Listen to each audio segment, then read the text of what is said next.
So, ఈరోజు నేను ఎప్పటి నుండో ఆల్మోస్ట్ 3 మంత్స్ నుండి ఫాలో అప్ చేస్తున్నాను ఈ అమ్మాయిని. ఈరోజు ఫైనల్‌గా స్టూడియోకైతే రావడం జరిగింది. ఈవిడ వాయిస్ విని అందరూ గుర్తుపడతారు. యాక్చువల్‌గా అందరూ గూడా సమాంత లాగా ఈవిడ వాయిస్ ఉంటుంది అంటారు. కానీ మన చిన్మయి సింగర్ చిన్మయి గారి వాయిస్‌లా ఉంటది యాక్చువల్‌గా. ఎందుకంటే చిన్మయి గారే కదా సమాంత గారికి డబ్బింగ్ చెప్పేది. సో, అందరూ గూడా సమాంత, సమాంత అంటారు. బట్ కాదండి. ఆవిడ వాయిస్ వచ్చేసి సింగర్ చిన్మయి గారిలా ఉంటది. సో, ఆవిడ ఎవరో కాదు నైని చౌహాన్. సో, ఆవిడ గురించి ఒకసారి అంటే అందరూ కూడా ఇప్పటివరకు ట్రాన్స్‌జెండర్స్ గురించి నార్మల్‌గా ఇంటర్వ్యూ చేశారు. బట్ ఈ ఇంటర్వ్యూ మాత్రం కంప్లీట్ డీటెయిల్డ్‌గా ఉంటది. చాలా క్వెషన్స్‌కి కూడా ఆన్సర్స్ ఉంటాయి. అండ్ ఇప్పటివరకు ఉన్న నెగెటివ్ కామెంట్స్ కానీ, వీళ్ళ గురించి నెగటివిటీ ఏదైతే ఉందో ఈ ఇంటర్వ్యూ ద్వారా అట్‌లీస్ట్ -1% లేదా 1% అయినా తగ్గుతదేమో అని నేను అనుకుంటున్నా.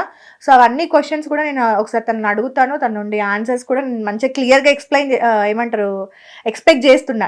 వాస్తవాలే ఎక్స్‌పెక్ట్ చేస్తున్నా ఆమె దగ్గర నుండి గూడా. అబద్ధాలు చెప్పదు అని అనుకుంటున్నా. సో, అన్నీ గూడా ఒకసారి ఆవిడనే అడిగి తెలుసుకుందాం. హలో అండి. హాయ్. ఎలా ఉన్నారు? బాగున్నా. మీరు? సూపర్‌గా ఉన్నా. ఆఫ్టర్ 5 మంత్స్ 3-5 మంత్సా నేను మెసేజ్ చేసి? ఐ థింక్ అంతే. 1 మంత్ బ్యాక్ కలిసాము. బట్ వేరే ఇంటర్వ్యూలో కలిసాము. మన ఇంటర్వ్యూ కోసం కలవలేదు. యాహ్! ఎలా నడుస్తుంది లైఫ్? పర్లేదు. లైఫ్ ఎప్పుడు ఒకేలా ఉండదు కదా! కొన్నిసార్లు బాధలు, కొన్నిసార్లు సుఖాలు. కొన్నిసార్లు ఎక్సైట్‌మెంట్. సో, అలా life is just going on. Okay. So, నార్మల్‌గా నాకొక డౌట్ ఉంది.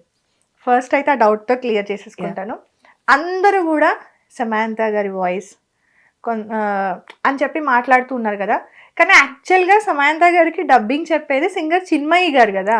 So, yeah! ఆవిడ వాయిస్ కదా! ఆవిడనేమి ఎందుకు చెప్పట్లేదు అందరూ? నేను చాలా సార్లు చెప్తూనే ఉంటా సమంత నా వాయిస్ చిన్మయి గారిది అని. సో, చిన్మయి గారిది కూడా సమంతకి డబ్ చెప్పడం వల్ల టోటల్‌గా అది సామ్ వాయిస్ అని పీపుల్ కూడా ఫిక్స్ అవును. అయిపోయినట్టున్నారు. సో, నేను చెప్పిన వాళ్ళు వినట్లా. కొంతమంది అక్కడ ఇక్కడ ఇది చిన్మయి గారిది సో అని చెప్తున్నారు. సో, అందువల్ల కొంచెం హ్యాపీ. సో, నిజానికి వాయిస్ అయితే చిన్మయి గారిదే. చిన్మయి గారిదే కదా!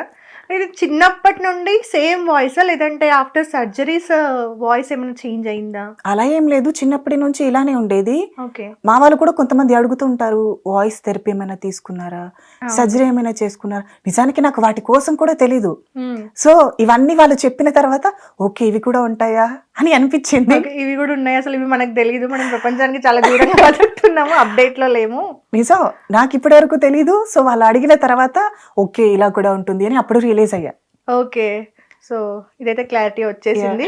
ఎలాంటి వాయిస్ కోర్స్‌లు ఏం తీసుకోలేదు. ఒరిజినల్ వాయిసే అది. సో, వాయిస్ కూడా చాలా బాగుంది. యాజ్ ఇట్ ఈస్‌గా ఉంది తెలుసా? అట్లనే థాంక్ ఉంది యూ. సేమ్. మాట్లాడుతుంటే కూడా అదే వినిపిస్తున్నాను. అంటే మూవీస్‌లో అది ఉంటది కదా! సడెన్‌గా ఆ వాయిస్ వస్తుందన్నమాట మైండ్‌లోకి. పోయింది. యాహ్! So, okay. సిబ్లింగ్స్ ఎవరైనా ఉన్నారా? అన్నయ్య ఉన్నాడు. అన్నయ్య అన్నయ్య. తమ్ముడు కూడా ఉండేవారు. సో, తను సూసైడ్ అటెంప్ట్ చేసుకొని చనిపోయాడు. ఎందుకు? రీజన్ ఏమై ఉంటది? ఐ థింక్ తను 10th క్లాస్ మా తమ్ముడు. నాది ఇంటర్ అయిపోయింది. ఎవరో ఆ మెచ్యూరిటీ లెవెల్ లేని టైం కదా అది. సో, లవ్ అని చెప్పి అది సో, అలా. నార్మల్‌గా మనం చాలా ఇంటర్వ్యూస్‌లో కానీ, బయట కొంతమంది చెప్తున్నప్పుడు తప్పుగా అనుకోకండి. ఇది ఎవరిని ఉద్దేశించి కాదు. యాహ్! మేము చాలా చిన్న ఏజ్‌లోనే ఒక 6-7 ఇయర్స్‌లో, ఒక 5 ఇయర్స్‌లోనే మేము మా బాడీలో బయాలజికల్ చేంజెస్ ఉన్నాయి. వాటిని మేము అప్పుడే రియలైజ్ అయ్యాము అని చెప్తూ ఉంటారు కదా! నిజంగా ఒక 5-8 ఇయర్స్ వాళ్ళలో చేంజెస్ ఉన్నాయి అనేది రియలైజ్ అవ్వడం అనేది అవుతుందా? మీరు ఏ ఏజ్‌లో రియలైజ్ అయ్యారు మీలో చేంజెస్ ఉన్నాయి అని చెప్పేసి? నిజానికి 5-6 ఇయర్స్ ఎలా రియలైజ్ అవుతారు? అదే. అది అప్పుడప్పుడే ఊహ తెలిసే వయసు కదా! అవును. సో, కామన్‌గా చాలామంది అలా చెప్తారేమో కానీ అది వాస్తవానికి నిజం కాదు. ఒక పర్సన్ తనని తాను తెలుసుకోవడానికి అట్‌లీస్ట్ ఒక 13-12 ఇయర్స్ పడుతుంది. హ్మ్. సో, ఆ టైంలో అది కూడా తనకి ఇది ఇలా జరుగుతుంది ఎందుకలా అన్న థాట్‌లోనే ఉంటారు తప్ప నేను ఇదే అని కన్ఫర్మ్ కాలేరు కదా! సో, అలాంటిది మా వాళ్ళు కొంతమంది చెప్తూనే ఉంటారు 5 ఇయర్స్‌కి, 6 ఇయర్స్‌కి నాకిలా తెలిసింది. హ్మ్. సో, అలా ఏమి ఉండదు. నేను ఆడుతూ నాకైతే ఉన్నప్పుడు నార్మల్‌గా నాకెక్కువ యాహ్! అమ్మాయిలతోనే ఆడాలనిపిచ్చేది. అసలు బాయ్స్ దగ్గరికొచ్చినా నచ్చేది కాదు. ఎవరికైనా అలానే అనిపిస్తుంది. నాకు కూడా అలానే అనిపించేది. ఆడపిల్లలతో ఉంటాను, ఆడపిల్లలతో తిరుగుతాను, ఆడపిల్లల మధ్యలో పడుకోవటం. సో, కానీ ఇవి ఎందుకిలా జరుగుతున్నాయని నాకెప్పుడు తెలియలే. సో, 8th అయిపోయింది. 8th క్లాస్ కూడా నాకు తెలుస్తూ ఉండేది. బట్ ఎందుకిలా జరుగుతుంది నాకు నా ఫీలింగ్స్ నాకు తెలుసు. బట్ అప్పటికి ఊహ తెలియని వయసు. సో, నేను ఇదా, అదా అంత కన్ఫర్మ్ చేసుకోలేను. చేసుకోలేము సో, అసలు. దాని ఆ థాట్ తర్వాత కూడా రాదు. ఆ థాట్ కూడా రాదు. ఆడపిల్లలతో ఉండాలనిపిస్తుంది. ఫ్రెండ్స్ కొంతమంది అడుగుతుంటారు అబ్బాయిలు, ఎందుకు అమ్మాయిలతోనే ఉంటావు, అమ్మాయిలతోనే ఆడుకుంటావు, మాతో ఉండొచ్చు కదా. సో అప్పుడు ఎందుకో వాళ్ళతో ఇష్టం, కంఫర్ట్ అనిపిస్తుంది అని చెప్తానే తప్ప, సో నాకు ఇలా ఉంటుంది అలా చెప్పడానికి కూడా ఆలోచన రావట్లేదు. సో దాని తర్వాత ఆఫ్టర్ 10th సో నేనేంటో నాకు అర్థం అవుతుంది. సో ఇంకా చేంజ్ అవ్వాలి, లేక ఫ్యామిలీ కోసం ఇలా ఆగిపోవాలి అనేది నేను డిసైడ్ అవ్వాలి. అవును. అదే సర్జరీ. మనం రీసెంట్‌గా చూసాం కదా! నేను ఇన్‌స్టాగ్రామ్‌లో చూసాను. ఒక అమ్మాయి పాపం ఆపరేషన్ కోసం అని వెళ్ళినప్పుడు అన్‌ఎక్స్‌పెక్టెడ్‌లీ ఆపరేషన్ ఫెయిల్ అయ్యి సంథింగ్ చనిపోవడం కూడా జరిగింది. చాలామంది ఇన్‌స్టాగ్రామ్‌లో షేర్ నిజంగా అంటే అంత క్రిటికల్‌గా ఉంటుంది. ఇప్పుడు నార్మల్‌గా చాలామంది చులకనగా మాట్లాడతారు కదా! సింపుల్ ఆ సిట్యుయేషన్ తర్వాత మాకు అర్థమైంది కూడా ఏంటంటే చాలామందికి అది అమ్మాయిలకు గానీ, అబ్బాయిలకు గానీ ఎవరైనా సరే పెద్దోళ్ళు, చిన్నోళ్ళు ఎవరైనా మనుషులు అనే వాళ్ళకి అర్థమైంది ఏంటంటే ఒక అమ్మాయికి పురుడు తర్వాత మనం డెలివరీ తర్వాత మళ్ళీ రీబర్త్ అంటారు అమ్మకి. అవునా? బర్త్ ఇచ్చే అమ్మకి. అలానే ఒక అబ్బాయికి ట్రాన్స్ ఉమెన్‌గా మారిన తర్వాత కూడా అది మళ్ళీ రీబర్తే. దీన్ని బట్టి అందరికీ ఇది అర్థమైపోవాలి. బట్ స్టిల్ కూడా నెగటివిటీ అని పోవట్లేదు కదా అసలు. ఈ జనాలు ఎలా అనుకుంటారంటే ఏముంది ట్రాన్స్జెండర్ ఏముంది, మహా అయితే వెళ్తారు సర్జరీ చేయించేసుకుంటారు, చులకనగా అనిస్తారు సర్జరీ చేయించేసుకుంటారు అని. అక్కడ ఒక ఆడపిల్ల తన బిడ్డకు జన్మనిచ్చేటప్పుడు నొప్పి ఎంత ఉంటుందో దానికి 1000 ఎక్కువ ఉంటుంది మాకు. ఒక అవయవాన్ని తీసి మళ్ళీ వేరే స్త్రీగా మారాలి అనుకుంటే అది ఎంత నరకం. సో మేము ఈ జనాలతో అన్ని మాటలు పడి, సో చస్తామని తెలిసినా కూడా ఓకే మేము ఇలానే ఉంటాం, మమ్మల్ని మేము అద్దంలో ఆడపిల్లగా చూసుకోవాలి, మా అవయవాలు మాకు స్త్రీగా కనిపించాలని చెప్పి మేము తెగించి వెళ్ళినా సరే ఏముంది ట్రాన్స్జెండరేగా, మా అయితే ఆపరేషన్ చేయించుకుంటారు అన్న మాట ఎంత సింపుల్. కట్ చేయించుకుంటారు అంతే అని అంటారు. ఒక్కసారి ఈ కాలంలో ఎలా అంటే అబ్బాయిలకు అమ్మాయిలకు కూడా తెలియట్లేదు ఒక బిడ్డకి తల్లి జన్మనిచ్చే పెయిన్ కానీ. సో ఎలా అంటే ఏముంది ఇప్పుడు కాలంలో ఎలా అంటే ఆడపిల్లలు కూడా ఏముంది బిడ్డకి జన్మనివ్వడమేగా అంత ఈజీగా తీసేసుకుంటున్నారు. సో దాని వల్ల వచ్చే నొప్పి ఏంటో అవేం ఎవరికి తెలియట్లా. ఇప్పుడు కూడా మళ్ళీ ఎట్లా అయిపోయిందంటే రాను రాను డెలివరీస్ కూడా అంటే ఆ పెయిన్ ఏంటో నిజంగా నాకు తెలియదు. ఎందుకంటే నాకు మ్యారేజ్ అవ్వలేదు కాబట్టి ఆ పెయిన్ నాకు తెలియదు. దాని తప్పుగానే అనను. అంటే 1 డేలోనే నడిపిచ్చేస్తున్నారు.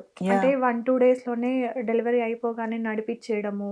అంటే తొందరగా అంత పెయిన్స్ పడుతున్నట్టు కూడా దాన్ని అంత ఫీల్ అవుతున్నట్టుగా కూడా పక్కన వాళ్ళకి అర్థం అవ్వట్లేదు. అంత ఈజీ అయిపోయింది యాక్చువల్‌గా. రాను రాను ఇంక ఇది ఎట్లా వెళ్తుందో కానీ తెలీదు కానీ బట్ ఆపరేషన్ అనేది అలా కాదు కదా.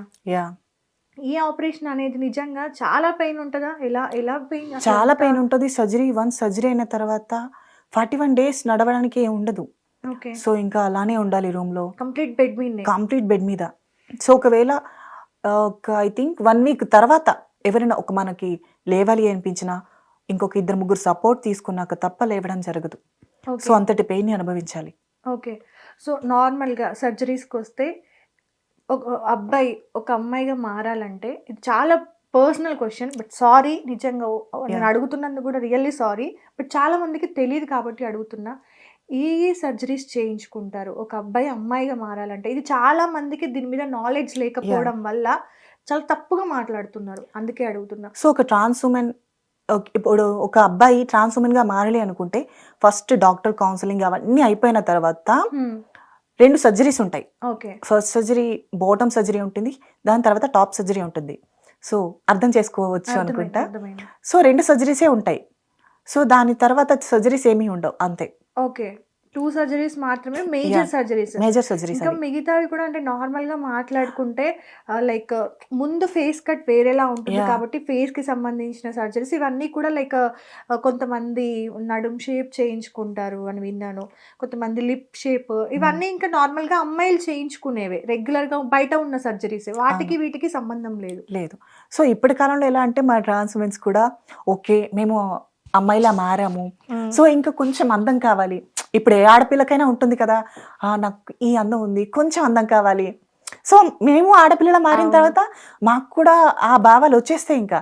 సో దానివల్ల కొంతమంది నోస్ లిప్స్ అలా చేయించుకోవడం ఉంటుంది కానీ మేజర్ సర్జరీస్ అయితే 2 ఉంటాయి. ఓకే. సో మిగతా సర్జరీస్ అన్ని కామన్ అవన్నీ. ఓకే.